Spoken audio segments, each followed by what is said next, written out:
সংবরণ করবার পর এই জগৎ জীব যেন এই শ্লোকগুলো পায়। শ্রী গুরুদেব বলতেন 100 কেজি দুগ্ধ কোন হাড়িতে যদি জাল দেওয়া হয় তাহলে একটা অমৃত বস্তু উৎপন্ন হয়। দুধের স্বাদ কি স্বর,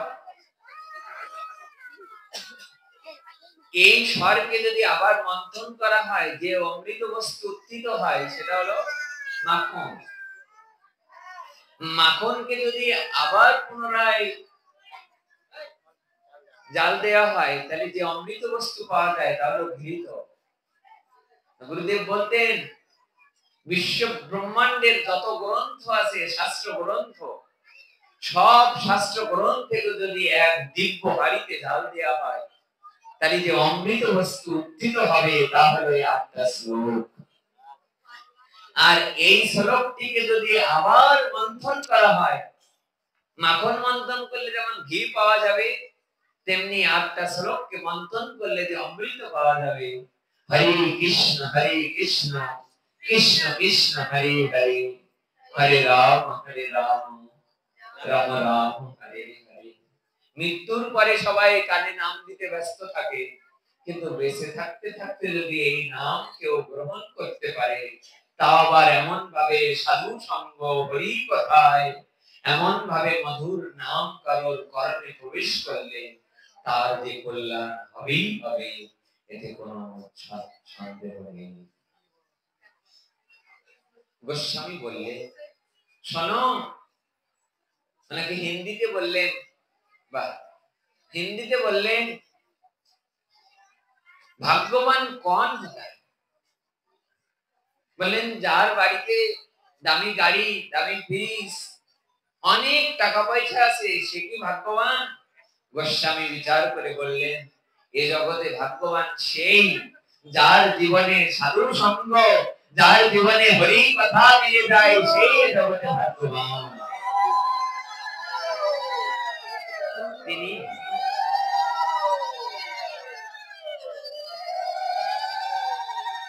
যে দেখুন এই মাসে 1 মাস ব্যাপী অনেক জায়গায় ভগবত পাঠ হচ্ছে, অনেক মন্দির। আশ্চর্য হতে কত কত মন্দিরে দেখবেন 60-70-100 কেজি আটা রুটি তৈরি করে এখন প্রতিদিন সেবা হচ্ছে।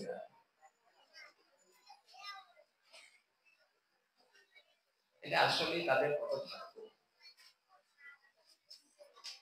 এই মাসে তারা যেটা করতে পারছে। আমরা মাঝে একটা পাঠে গেলাম তালা আমি অবাক হলাম। কালকে আমি বলছিলাম আসলে ভালো লাগার কথা তো বারবার করে বললেও যে না আরেকবার বলতে ইচ্ছে করে। আমি ওখানে গেলাম, আশ্চর্যতে আমি ওখানে যারা আমাদেরকে নিয়ে গেল ওনাদের বললাম যে এখানে কত ঘর ভক্ত আছে আশেপাশে। তা বললে আশেপাশে 100 ঘর ভক্ত আছে। আমি জিজ্ঞাসা করলাম যে 100 ঘরের মধ্যে কয় ঘর মতো করছে? তাহলে বললেন যে 100 ঘরের মতো করছে।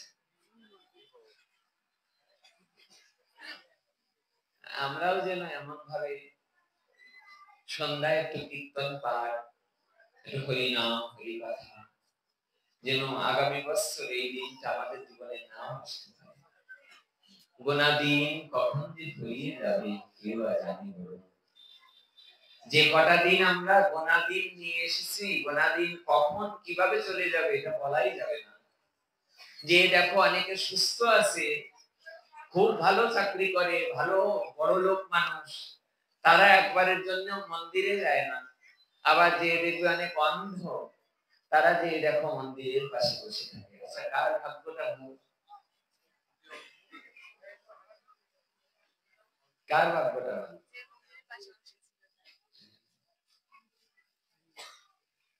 আমি একবার এক পাঠে শুনেছিলাম, এক সাধু বললেন জানো বৃন্দাবনে যে পথ দিয়ে গোবিন্দ গাভী চড়িয়ে যখন নিয়ে যায় তা তখন নন্দ মহারাজের তো 9 লক্ষ গাভী ছিল। এই গাভী যখন একত্রে ছাড়া হয় অনেকে বিশ্বাস করবে না, বলে এত গাভী একসাথে যায় নাকি?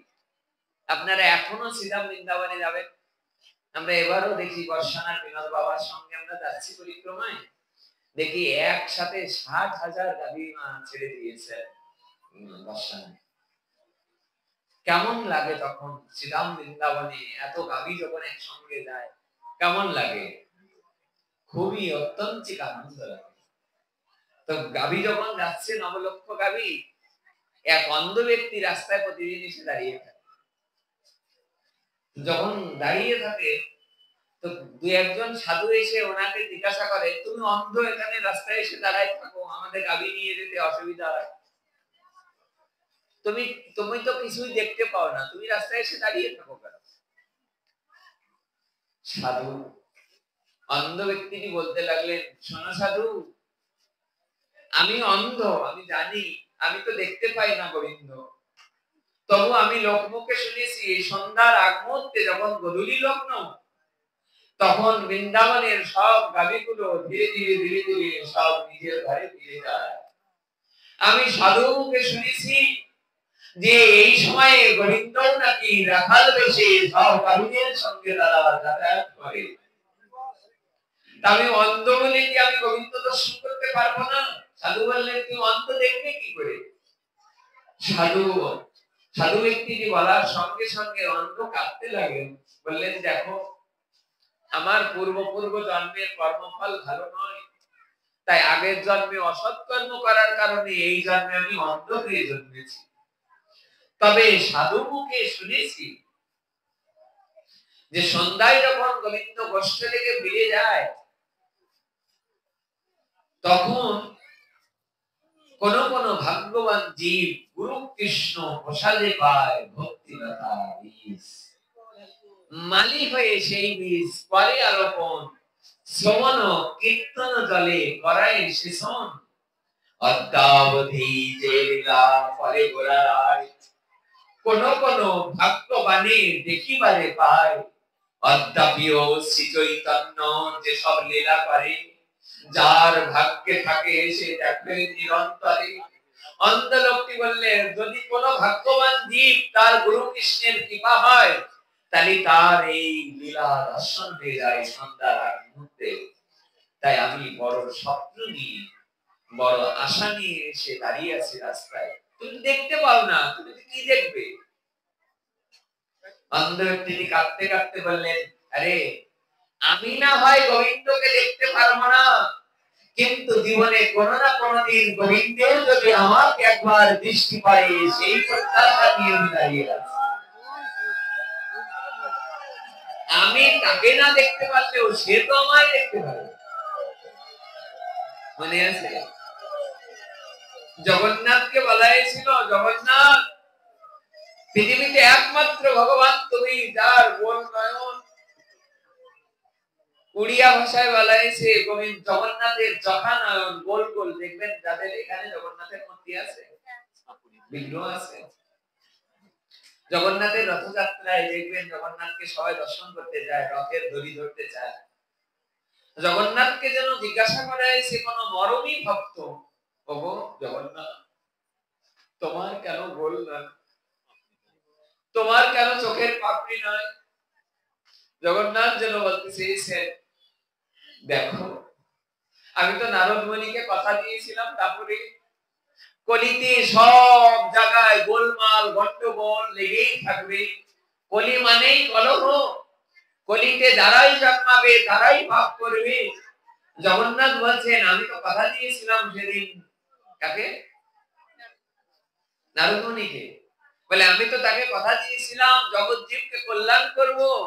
তাই রাধা রানীর কথা শুনতে শুনতে গোবিন্দের যেমন হাত পা ভিতরে ঢুকে গিয়েছিল, অঙ্গ গলে গিয়েছিল, এখন বিকট রূপ নিয়ে নিয়েছিল। জগন্নাথ বললেন, সেই রূপটা আমি জগৎবাসীকে দেখাবো। তাই সেই রূপ দেখার জন্য আমার চোখের পাপড়ি নেই, আমার গোল গোল চোখ হয়ে গিয়েছে হরি কথা শুনতে শুনতে, রাধা রানীর কথা শুনতে শুনতে। তাই আমি এই রূপটা জগৎ জীবকে দেখাবো বলে আমি এই রূপে এসেছি। জগন্নাথকে বললেন, তোমার গোল নয়ন চোখা নয়ন কেন? জগন্নাথ বললেন,